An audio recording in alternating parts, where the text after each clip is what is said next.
तो दोस्तों ऐसे लोगों से दूर नहीं, बहुत बहुत बहुत दूर रहिए जब ये गेम खेलते हो। तो दोस्तों सबसे पहले मैं आपको फ्री फायर की बैक स्टोरी के बारे में बताऊंगा, क्योंकि बैक स्टोरी जानने के बाद ही आपको ये पता चलेगा कि ये गेम किस कॉन्सेप्ट के ऊपर रन करता है। और ऑलमोस्ट जितने भी बैटल रॉयल गेम्स है, जैसे पबजी हो गया, फोर्टनाइट हो गया या कॉल ऑफ ड्यूटी, इन सब का कोई ना कोई बैक स्टोरी होता ही है। सो फ्री फायर के फैंस को भी फ्री फायर की बैक स्टोरी पता होनी चाहिए, और ऑलरेडी जिनको पता है सो नो डाउट कि आप लोग इस गेम को बहुत ही करीब से फॉलो कर रहे हो, and you guys are the real fans of free fire. तो दोस्तों इसकी बैक स्टोरी ये है कि एक मिस्टीरियस ऑर्गेनाइजेशन होता है जिसका नाम है डबल एफ मतलब डेफिनेटली फ्री फायर ही होगा। इस ऑर्गेनाइजेशन का एक ही काम होता है कि लोगों को कैप्चर करना और उनको एक फैसिलिटी में रखना जहाँ पर उनका ब्रेन वॉश किया जाता है, ताकि वो अपनी पुरानी सारी यादें भूल जाए। और वहाँ पर जो साइंटिस्ट की टीम होती है वो उनके अंदर बहुत सारी जेनेटिक मॉडिफिकेशंस भी करती है, ताकि उनको बैटल्स लड़ने जैसा बनाया जा सके, मतलब पहले से बेहतर बनाया जा सके।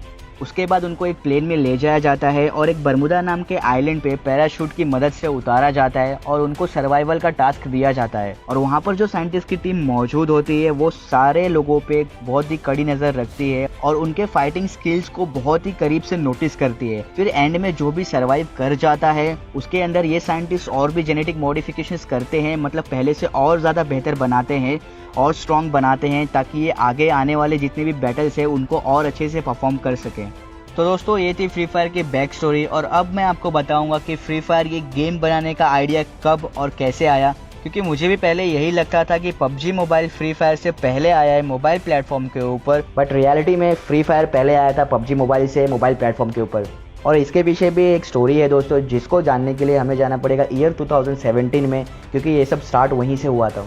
तो 2017 में जितने भी बैटल रॉयल गेम्स थे वो काफ़ी पॉपुलर हो चुके थे लोगों के बीच में। दोस्तों जिसको भी बैटल रॉयल गेम इसका मतलब पता नहीं है, मैं उनको बताना चाहता हूँ कि बैटल रॉयल गेम एक ऑनलाइन मल्टीप्लेयर वीडियो गेम जेनरे है। इसका गेम प्ले सर्वाइवल का होता है और उसमें जो भी लास्ट मैन स्टैंडिंग होता है वो विनर होता है गेम का। फॉर एग्जाम्पल सभी को मूवीज देखना अच्छा लगता है, बट किसी को भी एक पर्टिकुलर जेनरे की मूवी देखना पसंद नहीं होगा, क्योंकि किसी को एक्शन मूवी अच्छा लगता है, तो किसी को ड्रामा, तो किसी को एडवेंचर। वैसे ही बैटल रॉयल गेम भी ऑनलाइन गेमिंग के अंदर एक जेनरे जैसा ही है, और इसका नाम ईयर 2000 में एक जापानीज मूवी आई थी जिसका भी नाम बैटल रॉयल ही था, वहाँ से लिया गया है। और ये मूवी एक नॉवेल पे बेस्ड थी जिसका भी नाम बैटल रॉयल ही था। सो आई होप कि आप सभी को अब इसका मतलब पता होगा अच्छे से। और तभी 23 मार्च 2017 को प्लेयर्स अननोन बैटल ग्राउंड, जिसको आप पबजी के नाम से भी जानते हैं, इसका पीसी वर्जन रिलीज होता है। और इस गेम ने मानो बैटल रॉयल गेम्स की दुनिया में तहलका जैसा मचा दिया, और हर एक ऑनलाइन गेमर्स के जुबान पे इस गेम का नाम था। तभी फॉरेस्ट ली, जो कि गरीना के फाउंडर है, उनको एक आइडिया आता है कि ऐसा ही कोई गेम मोबाइल प्लेटफॉर्म के ऊपर क्यों नहीं है, क्योंकि मोबाइल तो ऑलमोस्ट सबके पास होता है। फॉरेस्ट ली को ये शायद पता भी नहीं होगा तभी कि ये आइडिया उनको बिलियनियर बनाने वाला है, और वो भी बहुत जल्द ही।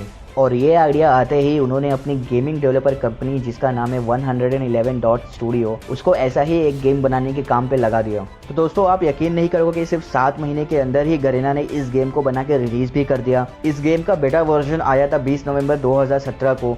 जिसको भी बेटा वर्जन का मतलब पता नहीं है, मैं उनको बताना चाहता हूँ कि बेटा वर्जन गेम का वो वर्जन होता है जो फाइनल रिलीज के पहले कुछ लिमिटेड यूजर्स को खेलने के लिए दिया जाता है, ताकि उनके दिए गए रिव्यूज और सजेशन के हिसाब से गेम के फाइनल वर्जन में चेंजेस किए जा सके। और ये गेम फाइनली रिलीज हुआ 4 दिसंबर 2017 को। और पबजी का मोबाइल वर्जन आया था फरवरी 2018 में, जो कि फ्री फायर के रिलीज होने के 2 महीने बाद। फिर भी पबजी ने पॉपुलैरिटी के मामले में फ्री फायर को बहुत पीछे छोड़ दिया, क्योंकि पबजी कॉर्पोरेशन ने पबजी को वर्ल्ड वाइड प्रमोट किया, और इस हद तक किया कि ये जनाब भी इससे नहीं बच पाए। पहले मेरा बेटा पढ़ाई में बहुत अच्छा था, टीचर्स अप्रिशिएट करते थे, लेकिन अभी कुछ समय से ऑनलाइन गेम्स की तरफ उसका झुकाव कुछ ज़्यादा ही बढ़ गया है।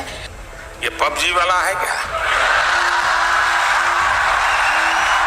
और वहीं गरीना ने फ्री फायर के प्रमोशंस के ऊपर बिल्कुल भी ध्यान नहीं दिया, और 2 महीने पहले रिलीज होने का जो फायदा गरीना उठा सकता था वो नहीं उठा पाया। दोस्तों यही रीजन था कि मुझे फ्री फायर के बारे में बिल्कुल भी कुछ पता नहीं था और मैं सिर्फ पबजी ही खेला करता था। बट फाइनली गरीना को ये बात समझ आ गई कि प्रमोशंस के बिना उनकी रीच बढ़ नहीं सकती है, और उन्होंने इस गेम को वर्ल्ड वाइड प्रमोट करना शुरू कर दिया। और तब से फ्री फायर ने पीछे मुड़कर बिल्कुल नहीं देखा और ये गेम दिन पे दिन पॉपुलर होता ही चला गया। अभी जिस वक्त मैं ये वीडियो बना रहा हूँ उस वक्त के हिसाब से फ्री फायर के अब तक 500+ मिलियन डाउनलोड्स हो चुके हैं गूगल प्ले स्टोर के ऊपर और नवंबर 2019 तक फ्री फायर के टोटल 450 मिलियन रजिस्टर्ड यूजर्स भी हो गए हैं, जिसकी मदद से फ्री फायर ने अब तक $1 बिलियन की इनकम को क्रॉस कर दिया है। और फ्री फायर के पॉपुलैरिटी की वजह से फ्री फायर को बेस्ट पॉपुलर बोर्ड गेम का अवार्ड भी मिल चुका है गूगल प्ले स्टोर की तरफ से 2019 में। पर अगर आप रजिस्टर्ड यूजर्स और डाउनलोड्स के हिसाब से कंपेयर करेंगे तो फ्री फायर बहुत आगे है पबजी से, क्योंकि फ्री फायर का गेम साइज पबजी के कंपैरिजन 3 गुना कम है और ये इजीली 1 GB के रैम वाले फोन में रन कर सकता है और आपको बहुत महंगा फोन खरीदने की जरूरत भी नहीं पड़ती है। और मेरे हिसाब से फ्री फायर का ये एक प्लस पॉइंट है कि ये इजीली किसी भी एंड्रॉयड या एप्पल डिवाइस पर रन कर सकता है और अगर आप 3-4 गेम कंटिन्यू खेलते भी हो तो आपका फोन इतना हिट नहीं होता है जितना कि पबजी खेलने के बाद होता है, क्योंकि पबजी का ग्राफिक्स नो डाउट कि फ्री फायर से बहुत अच्छा है और इसीलिए उसका गेम साइज 2 GB के आसपास है। और अगर मैं मेरी बात करूँ तो जब मैं पबजी खेलता था तो 2 या 3 गेम खेलने के बाद ही मेरा फोन इतना गर्म हो जाता था कि उस पर 2 या 3 अंडे की तो ऑमलेट बनी जाए, वो भी एक्स्ट्रा बटर के साथ। और तभी मैंने फ्री फायर खेला और सच बता रहा हूँ दोस्तों, तब से लेके अब तक मैं ज्यादातर फ्री फायर ही खेलता हूँ। बीच बीच में कभी पबजी भी खेल लेता हूँ, बट अगर मैं मेरी बात करूँ तो मुझे फ्री फायर ज्यादा अच्छा लगता है as compared to PUBG, because मुझे ऐसे गेम्स पसंद है जिनका गेम प्ले बहुत फास्ट हो और साथ में वो बहुत स्मूथ भी रन करे और ये सब कुछ आपको फ्री फायर के अंदर मिलता है। और दोस्तों ये मेरा पर्सनल ओपिनियन है कि फ्री फायर पबजी से ज़्यादा फास्ट और ज़्यादा स्मूथ है परफॉर्मेंस के हिसाब से। और आप क्या सोचते हो इसके बारे में ये मुझे ज़रूर बताइए कमेंट बॉक्स में कमेंट करके। और अगर आप अपने दिमाग से ये हाई ग्राफिक्स वाला भूत निकाल दोगे तो डेफिनेटली आप भी इस गेम को बहुत पसंद करोगे, इसकी गारंटी मैं देता हूँ। और मैं सारे फ्री फायर के फैंस को बताना चाहता हूँ कि गरीना ऑलरेडी फ्री फायर के एडवांस्ड वर्जन पे काम कर रहा है जिसका नाम है फ्री फायर मैक्स, और क्या पता जब इसका फाइनल वर्जन रिलीज हो तो इसका ग्राफिक्स पबजी से ज़्यादा अच्छा हो, बिकॉज नथिंग इज इम्पॉसिबल। और मैं ये ऐसे ही नहीं बोल रहा हूँ, इस दुनिया में अगर टिकटॉकर्स, हाँ आपने सही सुना है, अगर इस दुनिया में टिकटॉकर्स खुद को कंटेंट क्रिएटर समझ सकते हैं तो ये तो कुछ भी नहीं है उसके सामने। तो दोस्तों आगे बढ़ते हैं और अब मैं आपको बताऊंगा फ्री फायर वर्ल्ड सीरीज के बारे में कुछ फैक्ट्स। तो फ्री फायर का सबसे पहला वर्ल्ड सीरीज 2019 में ब्राजील के बेरा ओलंपिक पार्क में ऑर्गेनाइज किया गया था और इस टूर्नामेंट को 2 मिलियन से ज़्यादा लोगों ने ऑनलाइन देखा था, जो कि एक वर्ल्ड रिकॉर्ड है किसी भी ई स्पोर्ट्स टूर्नामेंट के लिए। और इस टूर्नामेंट के विनर्स थे ब्राज़ीलियन टीम जिसका नाम है कोरिंथियंस।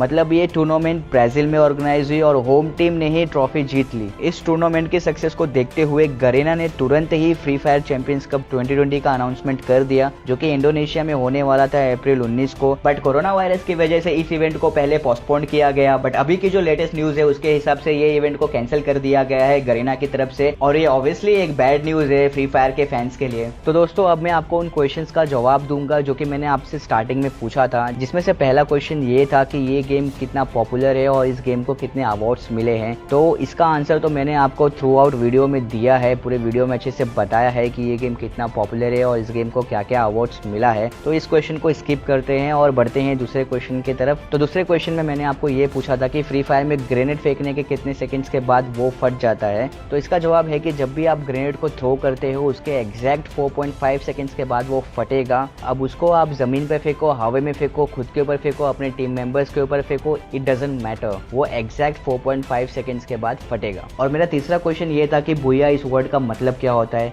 तो इस वर्ड का मतलब होता है जॉय, एक्साइटमेंट, हैप्पीनेस। और अगर आप इस वर्ड को गूगल पे सर्च करोगे तो वहाँ पर स्पेसिफिकली ये लिखा है, it is a word which is use to express joy especially over a well played or victorious moment in sports. का मतलब ये है कि ये वर्ड खुशी दर्शाने के लिए यूज होता है, स्पेशली जब आप स्पोर्ट्स सेक्शन में जीतने का काम करते हो या अच्छा परफॉर्म करते हो तब ये वर्ड का यूज किया जा सकता है। और ये वर्ड ड्राइव्ड हुआ है वलून लैंग्वेज से। और मेरा फोर्थ क्वेश्चन ये था कि फ्री फायर कौन कौन सी कंट्री में सबसे ज्यादा खेला जाता है। तो इसका जवाब ये है कि नवंबर 2019 की रिपोर्ट के हिसाब से फ्री फायर ब्राजील, इंडिया और इंडोनेशिया, इन 3 कंट्रीज में सबसे ज़्यादा खेला जाता है। तो दोस्तों इस वीडियो के थ्रू मैं आपको फ्री फायर के बारे में जितना बता सकता था उतना बताने की मैंने कोशिश की है। और मैं इस वीडियो पे 500 लाइक्स का टारगेट रखता हूँ। मुझे पता है कि ये टारगेट फ्री फायर के फैंस के लिए बहुत ही छोटा है, बट फिर भी ये मेरा पहला वीडियो है तो मैं इतना ज़्यादा हवा में उड़ूंगा नहीं। तो मेरे हिसाब से 500 लाइक्स का टारगेट बहुत ही सही है। तो अगर आपको ये वीडियो अच्छा लगे तो इसे ज़रूर शेयर कीजिए और लाइक कीजिए। और मैं आपसे जल्द ही मिलूंगा मेरे नए वीडियो के साथ। तब तक के लिए मचाते रहिए और करते रहिए टपा टप मालूम ना।